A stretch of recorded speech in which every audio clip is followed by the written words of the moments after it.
Hello, welcome to this introduction to the Computational Neuroscience Club.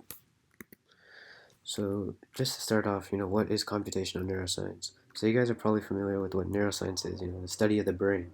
Computational neuroscience is a subfield of neuroscience that is focused on describing and understanding the brain through mathematical and computational models, right? So, we don't just want to, basically, we want to try to understand um, how things are working from a quantitative perspective, like, and come up with formulas and programs that can almost simulate what's happening in the brain.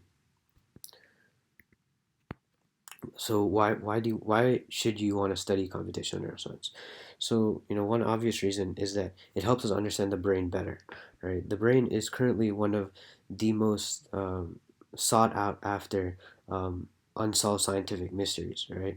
It's something that we still don't completely understand, and there's a lot of existing questions still, like what is consciousness? How does that work?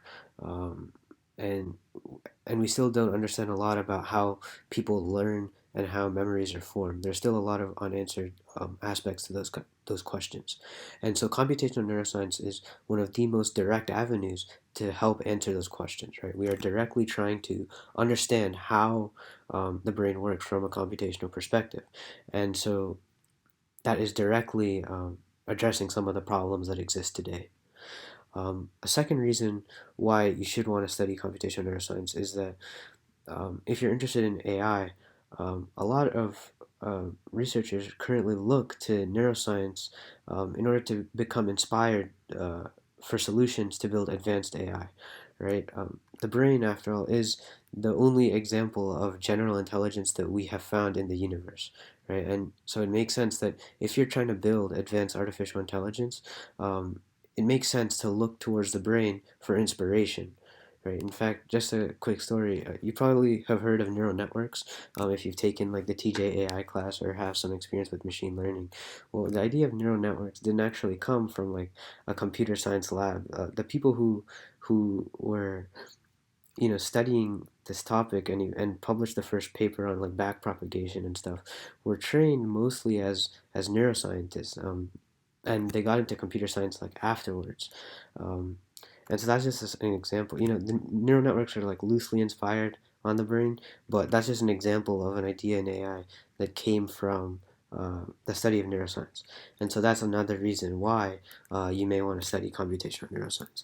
And the last reason is it's just interesting, right? So we're going to be, lecturing throughout the year, and some of the main topics that we're going to be covering are as follows: neural encoding and decoding. So trying to understand what the firing rates, the neuron firings in our brains actually represent. Um, Neurobiology, like what are the different parts of the brain and what are their functions. Basics of information theory, which is uh, an area of math that is especially relevant to this field. Um, we'll get more into that in later lectures. Brain machine interfaces. So, like, how can we read and potentially write signals to the brain? And brain imaging techniques like fMRI and stuff like that. Some additional topics that we're going to be covering this year from related subjects include cognitive neuroscience and topics such as consciousness and attention, learning and memory, and thinking and problem solving and language. And we're also going to be discussing some areas of machine learning that are, inspired by neuroscience, computational neuroscience, and those include neural networks and reinforcement learning. Some of these topics do require some sort of mathematical background. Some of the specifically some subjects that will require understanding of topics from multivariable calculus, linear algebra, and probability. But don't worry if you haven't formally like studied these subjects in school. We're going to be teaching them as we go along. And yeah, that's basically it. We hope that you'll come to the lectures throughout the year, digitally at least. And we hope to see you there. Thank you.